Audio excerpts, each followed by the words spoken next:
여러분, 충격적인 소식입니다. 호주 명문 국제학교 학생 14명이 일본 수학여행 출발 3시간 전 갑자기 한국으로 행선지가 변경되었습니다. 한국? 그게 어디 나라죠? 학생들은 당황했지만 인천공항 도착 8초 만에 모든 것이 바뀌었습니다. 천장에서 내려오는 홀로그램을 본 19세 제시카를 비롯한 전체 학생들이 할 말을 잃었거든요. 이게 정말 아시아 공항이에요. 그런데 며칠 후 시드니 학부모들이 분노하기 시작했습니다. 도대체 한국에 얼마나 있는 거예요? 당장 돌아오게 하세요. 교장까지 일정 단축을 지시했는데 학생들의 반응은 예상 밖이었습니다. 도대체 한국에서 무엇을 받기에 이 호주 학생들이 부모 반대를 무릅쓰고 끝까지 남고 싶다고 했을까요? 호주 명문교 학생들의 충격적인 한국 체험기, 지금 바로 들어보겠습니다. 시작에 앞서 좋아요와 구독, 감사합니다. 안녕하세요. 저는 제시카 밀러입니다. 올해 19살이고 호주 시드니에 있는 베이사이드 아카데미 국제학교에서 학생회장을 맡고 있습니다. 저희 학교는 시드니에서도 손꼽히는 명문 사립학교로 매년 해외 수학여행을 다니는 것으로 유명했습니다. 작년에는 유럽, 재작년에는 미국을 다녀왔고 올해는 드디어 일본이었습니다. 사실 저를 포함한 14명의 학생들 모두 일본 여행을 무척 기대하고 있었습니다. 도쿄의 현대적인 모습과 교토의 전통 문화, 그리고 오사카의 맛있는 음식까지 상상만 해도 설렜거든요. 특히 저는 일본 애니메이션을 좋아해서 아키하바라에 꼭 가보고 싶었습니다. 출발 한 달 전부터 일본 가이드북을 사서 열심히 공부했습니다. 간단한 일본어 인사말도 외우고 꼭 가보고 싶은 장소들을 리스트로 만들어 놓기도 했죠. 반 친구들도 마찬가지였습니다. 점심시간마다 모여서 일본 여행 계획을 세우는 게 일상이 되었을 정도였습니다. 그런데 출발 당일 아침 공항으로 가기 바로 3시간 전에 담임 로버트 코엔 선생님으로부터 긴급 연락이 왔습니다. 일본의 기록적인 폭염이 몰아쳐서 외국인 단체 관광이 일시 중단되었다는 내용이었습니다. 대신 한국 서울로 행선지가 변경되었다고 하시더군요. 처음 소식을 들었을 때 솔직히 많이 당황했습니다. 한 달 동안 준비한 일본 여행이 갑자기 무산되었으니까요. 더 큰 문제는 한국에 대해서는 거의 아는 것이 없었다는 점이었습니다. 지도에서 중국과 일본 사이에 있는 반도 국가 정도로만 알고 있었거든요. 급하게 인터넷으로 한국에 대해 검색해봤지만 주로 나오는 건 K-팝이나 한국 드라마 같은 대중문화 이야기뿐이었습니다. 실제로 어떤 나라인지, 사람들은 어떻게 사는지에 대한 구체적인 정보는 많지 않았습니다. 공항에서 만난 다른 친구들도 비슷한 반응이었습니다. 16살인 데이빗 존스는 한국이 아직도 전쟁 중인 나라 아니냐고 물어보기도 했고, 17살인 사라 윌슨은 한국 음식이 너무 매워서 먹을 수 있을지 걱정한다고 했습니다. 로버트 선생님마저 당황스러워 하시는 모습이었습니다. 25년간 교직에 계시면서 아시아 지역으로는 처음 가는 여행이라고 하시더군요. 평소 차분하시던 선생님께서 계속 메모장에 뭔가를 적으시는 모습을 보니 저희만큼 긴장하고 계신다는 걸 알 수 있었습니다. 비행기에 오르면서도 마음이 복잡했습니다. 설렘보다는 불안감이 더 컸던 것 같습니다. 한국이라는 낯선 나라에서 과연 의미 있는 시간을 보낼 수 있을지 확신이 서지 않았거든요. 그때만 해도 저는 전혀 예상하지 못했습니다. 이 갑작스런 변경이 제 인생관을 완전히 바꿔놓을 거라는 사실을 말입니다. 비행기 안에서 친구들과 한국에 대해 이야기를 나누면서도 여전히 반신반의하는 분위기였습니다. 과연 이 여행이 성공적일 수 있을까 하는 의구심이 계속 들었습니다. 인천공항에 발을 디딘 순간부터 모든 것이 달랐습니다. 비행기에서 내려 입국장으로 향하는 통로부터가 예상과 완전히 달랐거든요. 바닥이 거울처럼 반짝거릴 정도로 깨끗했고 벽면에는 한국의 아름다운 풍경들이 대형 스크린으로 흘러나오고 있었습니다. 하지만 진짜 충격은 입국장에 나온 지 겨우 8초 만에 일어났습니다. 갑자기 천장에서 홀로그램 영상이 내려왔는데 한복을 입은 여성이 영어로 환영 인사를 건네더군요. 공상과학 영화에서나 볼 법한 광경이었습니다. 저를 포함한 모든 학생들이 그 자리에서 얼어붙었습니다. 더 놀라운 것은 바로 옆에서 실제 로봇이 다가와 유창한 영어로 도움이 필요한지 물어보는 것이었습니다. 호주에서도 로봇은 주로 공장이나 연구소에서나 볼 수 있는데 여기서는 일반 승객들을 상대로 안내 서비스를 하고 있었습니다. 로봇의 음성도 기계적이지 않고 자연스러웠습니다. 공항 전체의 규모도 상상을 초월했습니다. 시드니 공항보다 몇 배는 큰 것 같았는데 그 넓은 공간이 모두 완벽하게 관리되고 있었습니다. 안내판들이 한국어는 물론이고 영어, 중국어, 일본어로 동시에 표시되고 있었고 길을 잃을 염려가 전혀 없을 정도로 체계적이었습니다. 입국 심사를 받으면서도 계속 놀랐습니다. 심사관이 저희가 호주에서 온 학생들이라는 것을 알고는 영어로 한국 방문을 환영한다고 인사해 주시더군요. 보통 입국 심사는 형식적이고 딱딱한 절차인데 여기서는 진심 어린 환대를 느낄 수 있었습니다. 수화물을 찾으러 가는 길에 발견한 시설들도 인상적이었습니다. 곳곳에 휴게 공간이 마련되어 있었고 무료로 사용할 수 있는 충전 시설들이 가득했습니다. 심지어 간단한 운동을 할 수 있는 공간도 있었습니다. 긴 비행으로 지친 몸을 풀 수 있도록 배려한 것 같았습니다. 화장실에 들어갔을 때는 더욱 놀랐습니다. 변기 뚜껑이 자동으로 열리고 닫히는 것은 물론이고 온도 조절이 되는 세정 기능까지 있었습니다. 데이빗이 나중에 말하기를 호주는 아직도 대부분 수동식인데 여기는 완전히 다른 세상 같다고 하더군요. 공항 전체에 흐르는 분위기도 특별했습니다. 수많은 사람들이 오가는데도 시끄럽거나 혼잡하지 않았습니다. 모든 사람들이 질서를 지키며 각자의 일을 처리하고 있었고 공항 직원들도 웃는 얼굴로 친절하게 안내해 주었습니다. 면세점 구경을 하면서도 계속 감탄했습니다. 한국 전통 상품부터 최신 전자제품까지 다양한 물건들이 깔끔하게 진열되어 있었고 각 매장마다 다국어가 가능한 직원들이 배치되어 있었습니다.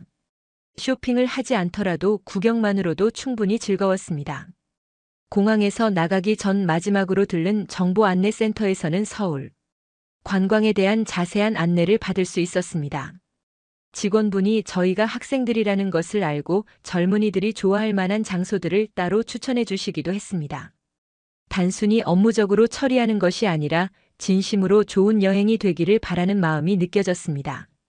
공항을 나서면서 저는 이미 한국에 대한 첫인상이 완전히 바뀌어 있었습니다. 막연히 생각했던 아시아의 개발도상국이 아니라 오히려 호주보다 더 발전된 모습들을 곳곳에서 발견할 수 있었거든요. 앞으로 며칠 동안 서울에서 어떤 경험을 하게 될지 갑자기 궁금해지기 시작했습니다. 서울 시내로 향하는 공항철도에 올라탄 순간부터 또 다른 놀라움이 시작되었습니다. 지하철이라고 해서 어둡고 낡을 거라고 예상했는데 실제로는 최신식 전동차였고 내부도 깨끗하게 관리되고 있었습니다. 좌석 배치도 합리적이었고 각 칸마다 노약자를 위한 전용 좌석이 따로 마련되어 있었습니다. 더 인상적인 것은 승객들의 모습이었습니다. 출근 시간대라 많은 사람들이 타고 있었는데도 모두가 조용히 자신의 시간을 보내고 있었습니다. 큰 소리로 통화하거나 음식을 먹는 사람은 한 명도 없었고 음악을 들을 때도 이어폰을 사용해서 다른 사람에게 피해를 주지 않으려고 노력하는 모습이었습니다. 지하철역마다 정차할 때도 질서정연했습니다. 문이 열리면 내리는 사람들이 모두 나간 후에 탑승하는 것이 자연스러운 규칙처럼 지켜지고 있었습니다. 아무도 밀치거나 서두르지 않았고 임산부나 노인분들이 계시면 자연스럽게 자리를 양보하는 모습도 자주 볼 수 있었습니다. 명동역에 도착해서 지상으로 올라왔을 때 서울의 진짜 모습을 마주하게 되었습니다. 고층 빌딩들이 끝없이 펼쳐져 있는 모습이 시드니의 중심가와는 또 다른 웅장함을 보여주었습니다. 하지만 단순히 큰 건물들만 있는 것이 아니라 그 사이사이에 작은 상점들과 전통적인 요소들이 조화롭게 섞여 있었습니다. 명동 거리를 걸으면서 가장 놀란 것은 편의점의 존재였습니다. 호주에서는 밤늦게 문을 여는 상점을 찾기가 쉽지 않은데 여기서는 24시간 운영되는 편의점들이 곳곳에 있었습니다. 들어가 보니 단순히 음료수나 과자만 파는 것이 아니라 따뜻한 식사까지 해결할 수 있는 다양한 음식들이 준비되어 있었습니다. 삼각김밥이라는 것을 처음 먹어봤는데 간편함에 비해 맛이 훌륭했습니다. 호주에서 먹던 샌드위치보다 영양 균형도 좋은 것 같았고 가격도 합리적이었습니다. 이런 음식이 언제든지 구입할 수 있다는 것 자체가 신기했습니다. 저녁 시간이 되어 한국 전통 음식을 먹어보기로 했습니다. 김치찌개를 주문했는데 예상했던 것보다 훨씬 매웠습니다. 저희 중 절반 정도는 매운맛에 혀를 내둘렀지만 그래도 그 깊은 맛에는 모두가 감탄했습니다.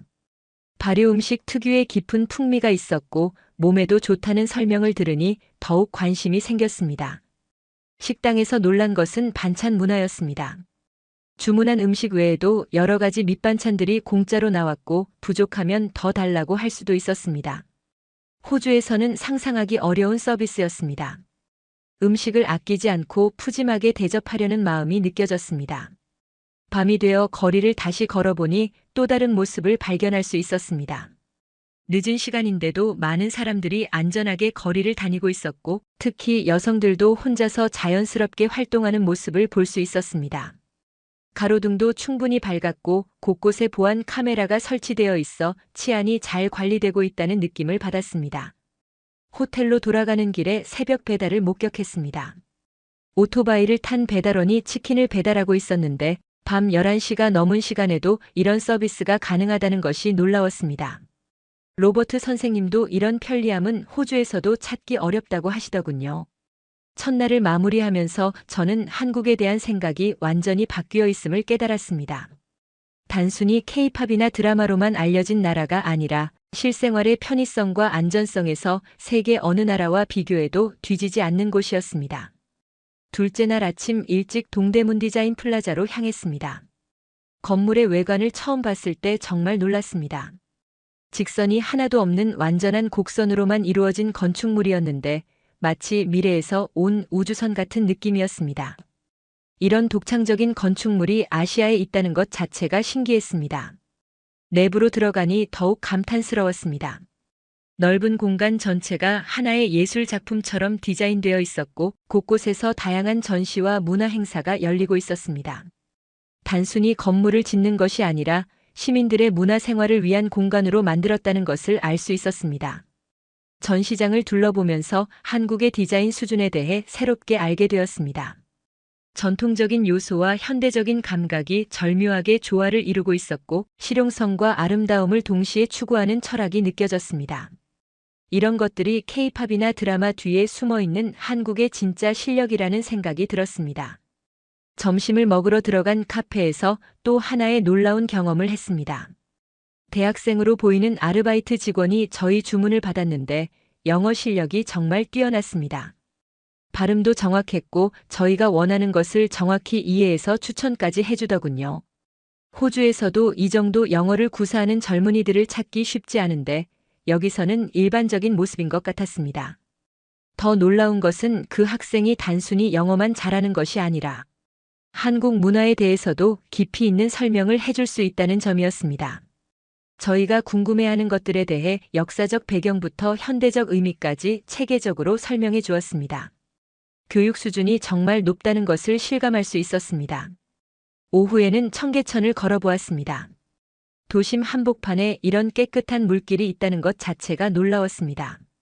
고층 빌딩들 사이로 흐르는 개천 주변에는 산책로가 잘 조성되어 있었고 시민들이 여유롭게 휴식을 취하고 있었습니다. 도시 개발과 환경 보존을 동시에 추구한 결과라는 설명을 들으니 더욱 인상적이었습니다. 개천 주변에서 만난 시민들의 모습도 인상 깊었습니다. 나이 드신 분들이 운동을 하고 계시고 젊은 연인들이 데이트를 즐기고 있었으며 가족 단위로 나온 사람들도 많았습니다. 다양한 세대가 함께 어우러져 사용할 수 있는 공간이 도심에 이렇게 잘 조성되어 있다는 것이 부러웠습니다. 저녁에는 인사동을 둘러보았습니다. 전통 문화의 거리라고 해서 낡고 오래된 곳일 거라고 생각했는데 실제로는 전통과 현대가 멋지게 조화를 이루고 있었습니다.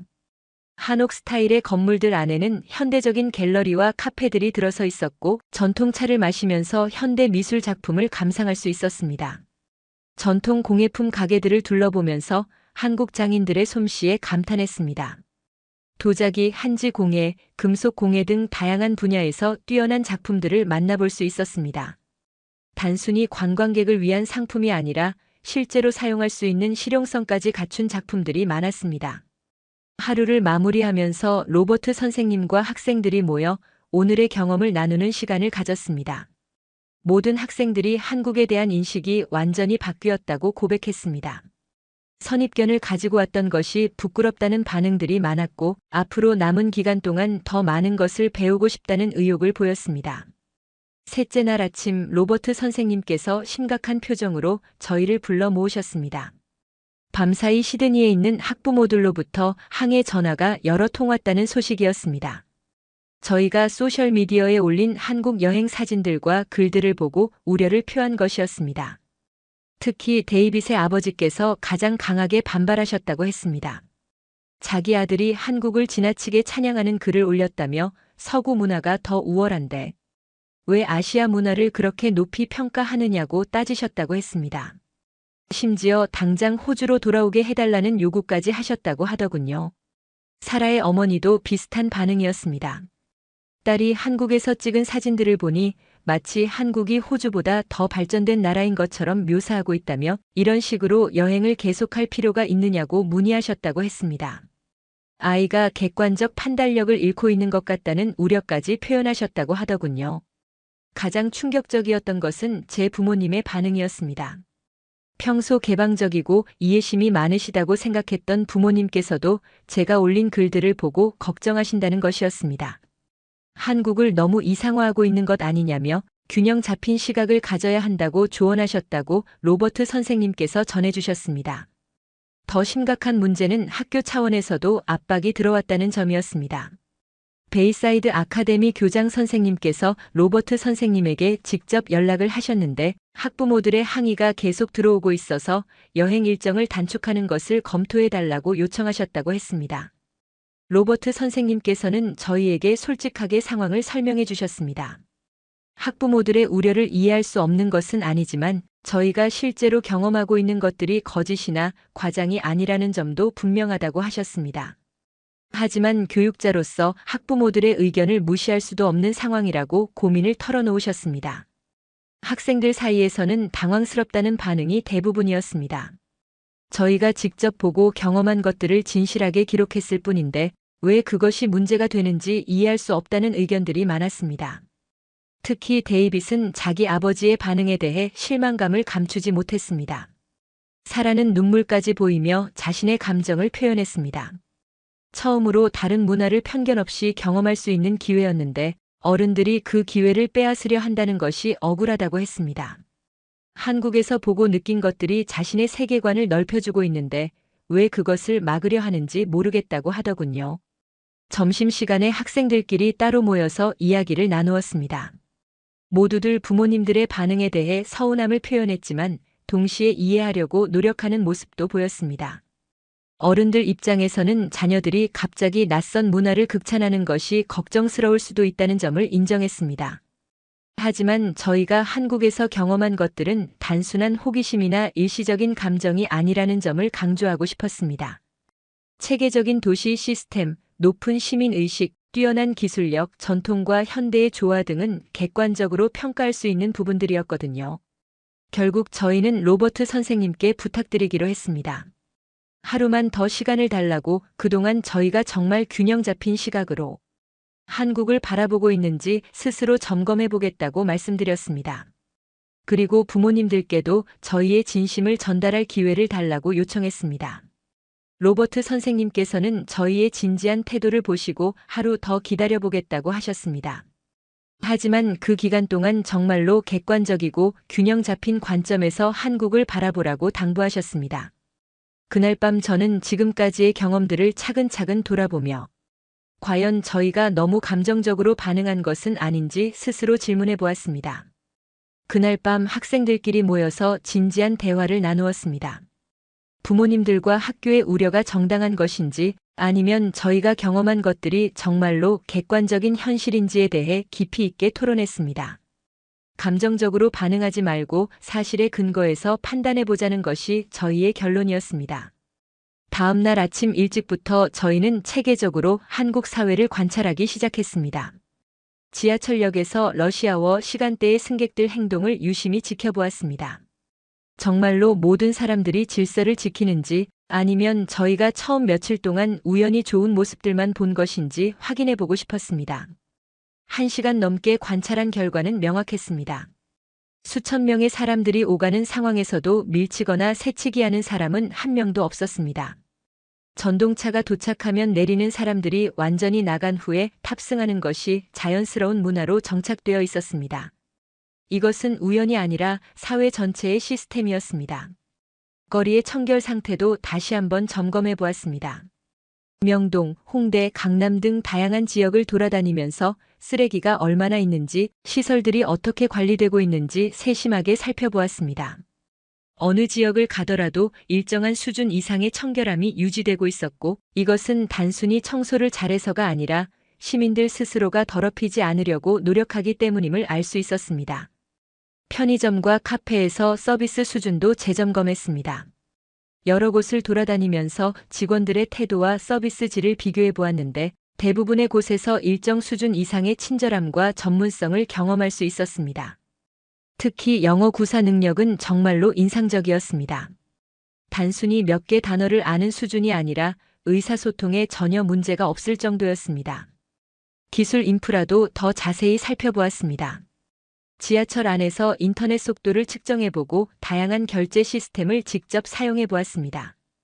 카드와 현금은 물론이고 스마트폰을 이용한 간편 결제까지 모든 시스템이 완벽하게 작동했습니다. 호주에서도 이런 수준의 디지털 인프라를 갖춘 곳은 많지 않았습니다. 음식 문화에 대해서도 더 깊이 있게 탐구해보았습니다.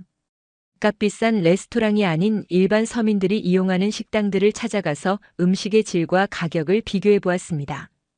대부분의 음식점에서 신선한 재료로 만든 균형 잡힌 식사를 합리적인 가격에 제공하고 있었습니다. 특히 반찬 문화는 영양학적으로도 우수한 시스템이라는 것을 알 수 있었습니다. 오후에는 한국의 교육시설들을 둘러보았습니다. 도서관과 박물관, 문화센터 등을 방문해서 시민들이 실제로 어떻게 이용하고 있는지 관찰했습니다.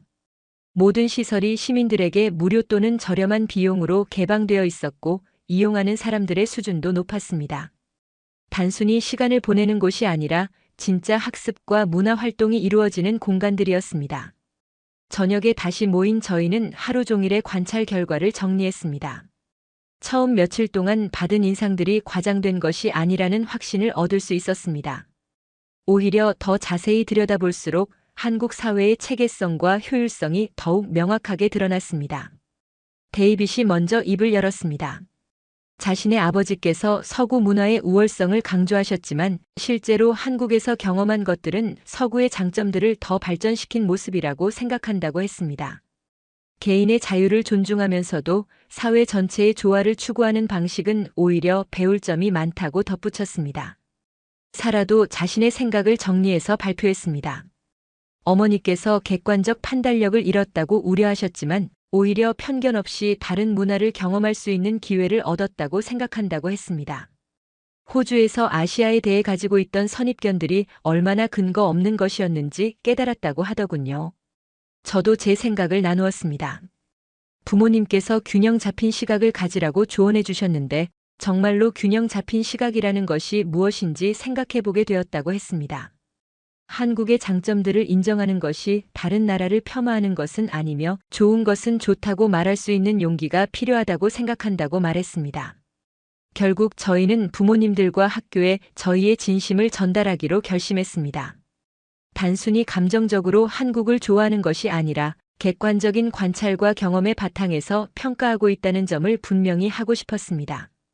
그리고 이런 경험이 저희의 시야를 넓히고 더 성숙한 사고를 할 수 있게 도와주고 있다는 점도 강조하고 싶었습니다.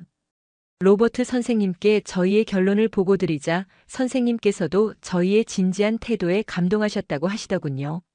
그리고 교장 선생님과 학부모들께 저희가 정말로 균형 잡힌 관점에서 한국을 경험하고 있다는 점을 설명해 주시겠다고 약속해 주셨습니다. 넷째 날 아침 로버트 선생님께서 좋은 소식을 전해 주셨습니다. 어젯밤 교장 선생님과 긴 통화를 하신 결과 하루만 더 여행을 연장할 수 있게 되었다는 것이었습니다. 대신 그 하루 동안 저희가 정말로 의미 있는 경험을 하고 그것을 부모님들께 제대로 전달해야 한다는 조건이 붙었습니다. 저희는 그 소중한 하루를 비무장지대 견학에 사용하기로 했습니다. 한국의 현재를 이해하기 위해서는 과거의 아픔과 현재의 노력을 함께 봐야 한다고 생각했기 때문입니다. 로버트 선생님께서도 이런 역사적 현장을 직접 보는 것이 교육적으로 매우 의미 있을 것이라고 동의해 주셨습니다. 비무장지대에 도착해서 처음 느낀 것은 긴장감이었습니다. 아직도 분단 상태에 있는 현실을 직접 마주하니 무거운 기분이 들었습니다. 하지만 동시에 이런 어려운 상황 속에서도 한국이 이만큼 발전할 수 있었다는 사실이 더욱 놀랍게 느껴졌습니다. 판문점에서 북한 지역을 바라보면서 저희는 깊은 생각에 잠겼습니다. 같은 민족이면서도 서로 다른 체제 아래에서 완전히 다른 길을 걸어온 현실이 생생하게 다가왔습니다. 가이드분의 설명을 들으면서 분단의 아픔과 통일에 대한 염원을 이해할 수 있었습니다. 가장 인상 깊었던 것은 한국 사람들의 태도였습니다. 분단의 현실을 비관하거나 체념하는 것이 아니라 언젠가는 평화적으로 통일될 것이라는 희망을 잃지 않고 있었습니다. 그리고 그때를 대비해서 지금도 꾸준히 준비하고 있다는 의지를 느낄 수 있었습니다. 돌아오는 길에 저희는 한국전쟁 기념관을 방문했습니다. 전쟁의 참혹함과 그 이후의 복구 과정을 자세히 살펴보면서 한국이 어떻게 폐허에서 이만큼 발전할 수 있었는지 이해하게 되었습니다. 단순히 경제적 성장만이 아니라 사회 전체의 의식 수준까지 높일 수 있었던 배경을 알 수 있었습니다. 기념관에서 만난 한 할아버지께서 저희에게 당시의 이야기를 들려주셨습니다. 전쟁 중에 모든 것을 잃었지만 절망하지 않고 다시 일어섰다는 말씀, 그리고 후세들이 더 나은 세상에서 살 수 있도록 하기 위해 열심히 노력했다는 말씀이 가슴 깊이 와닿았습니다. 그분의 이야기를 들으면서 저희는 한국 사회의 저력이 어디에서 나오는지 깨달을 수 있었습니다. 개인의 이익보다는 공동체의 발전을 우선시하는 정신, 어려운 상황에서도 희망을 잃지 않는 의지, 그리고 다음 세대를 위해 투자하는 마음가짐이 오늘날의 한국을 만든 원동력이었습니다. 저녁에 호텔로 돌아와서 저희는 각자 부모님께 영상통화를 걸었습니다. 그동안 경험한 것들을 차근차근 설명드리고 특히 오늘 비무장지대에서 느낀 감동을 전달해드렸습니다. 처음에는 여전히 우려하시던 부모님들도 저희의 진지한 설명을 들으시고 점차 이해해 주시기 시작했습니다. 제 부모님께서는 제가 많이 성숙해진 것 같다고 말씀해 주셨습니다. 단순히 여행을 즐기는 것이 아니라 다른 문화를 통해 세상을 보는 눈을 넓히고 있다는 점을 인정해 주셨습니다. 그리고 남은 기간 동안 더 많은 것을 배우고 돌아오라고 격려해 주셨습니다. 데이빗의 아버지께서도 태도를 바꾸셨습니다. 아들이 보내온 사진들과 설명을 다시 찬찬히 살펴보시고 실제로 한국이 생각보다 훨씬 발전된 나라라는 것을 인정하셨다고 했습니다. 서구 문화의 우월성만 고집할 것이 아니라 좋은 것은 어디서든 배울 수 있는 열린 마음이 필요하다고 하시더군요. 그날 밤 저희는 정말로 뿌듯한 마음으로 잠자리에 들 수 있었습니다. 부모님들의 이해와 지지를 얻었을 뿐만 아니라 저희 스스로도 더욱 성숙한 관점에서 세상을 바라볼 수 있게 되었다는 확신을 얻었기 때문입니다. 마지막 날 아침 인천공항으로 향하면서 저희 모두는 아쉬운 마음을 감출 수 없었습니다. 일주일이라는 짧은 기간이었지만 정말로 많은 것을 보고 배웠기 때문입니다. 처음 한국에 도착했을 때의 당황스러움과 지금의 마음가짐이 완전히 달라져 있다는 것을 실감했습니다. 공항에서 마지막으로 한국의 모습들을 둘러보면서 새로운 감회를 느꼈습니다. 일주일 전에는 단순히 크고 현대적인 시설로만 보였던 것들이 이제는 한국 사회의 체계성과 효율성을 보여주는 상징처럼 느껴졌습니다. 로봇 안내원도 이제는 자연스럽고 친근하게 다가왔습니다. 비행기 안에서 저희는 이번 여행의 의미에 대해 정리하는 시간을 가졌습니다. 로버트 선생님께서 각자 느낀 점들을 발표해보라고 하셨는데 모든 학생들이 비슷한 결론에 도달했다는 것을 알 수 있었습니다. 편견 없이 다른 문화를 경험하는 것의 중요성, 그리고 좋은 것은 어디서든 배울 수 있다는 열린 마음가짐의 필요성이었습니다. 시드니 공항에 도착했을 때 가족들이 마중 나와 계셨습니다. 부모님들께서는 저희의 달라진 모습을 금세 알아보셨다고 하더군요. 더 성숙해졌고 자신감도 생겼다는 평가를 해주셨습니다. 특히 다른 문화에 대해 이야기할 때 보여주는 깊이 있는 이해력에 놀라셨다고 했습니다. 집에 돌아가서 가족들과 함께 한국 여행 사진들을 보면서 자세한 이야기를 나누었습니다. 처음에는 반대하셨던 부모님께서도 저희의 설명을 들으시고 한국에 대한 인식을 완전히 바꾸셨습니다. 기회가 되면 가족 여행으로 한국을 다시 방문해 보고 싶다고 하시기까지 했습니다. 학교로 돌아간 후에도 변화는 계속되었습니다. 저희의 경험담을 들은 다른 학생들과 선생님들이 한국에 대해 관심을 보이기 시작했습니다. 특히 한국의 교육 시스템과 기술 발전에 대한 질문들이 많았습니다. 저희는 최대한 객관적이고 균형 잡힌 시각에서 경험을 공유하려고 노력했습니다. 몇 주 후 놀라운 소식이 전해졌습니다. 베이사이드 아카데미에서 정식으로 한국과의 교육 교류 프로그램을 추진하기로 결정했다는 것이었습니다. 저희의 경험담과 보고서가 학교 운영진들에게 깊은 인상을 주었고 학생들에게도 이런 의미 있는 경험의 기회를 제공하고 싶다고 판단하신 것 같았습니다. 교류 프로그램의 첫 단계로 한국어 수업이 개설되었습니다. 저를 포함한 여러 학생들이 적극적으로 참여했고 생각보다 많은 학생들이 관심을 보였습니다. 한국 문화 동아리도 만들어져서 한국의 다양한 문화 콘텐츠를 공부하고 체험하는 활동들을 진행했습니다. 가장 기쁜 소식은 내년에 정식 교환학생 프로그램이 시작된다는 것이었습니다. 서울의 한 국제학교와 자매 결연을 맺고 매년 학생들을 교환하기로 했다는 것이었습니다. 저는 당연히 첫 번째 교환학생으로 지원했고 다행히 선발될 수 있었습니다. 1년 후 다시 인천공항에 도착했을 때의 감격은 이루 말할 수 없었습니다. 이번에는 단순한 관광객이 아니라 진짜 한국 사회의 일원으로서 더 깊이 있는 경험을 할 수 있게 되었거든요. 그리고 무엇보다 한국어로 간단한 의사소통이 가능해진 상태였기 때문에 훨씬 더 풍부한 경험을 할 수 있을 것 같았습니다.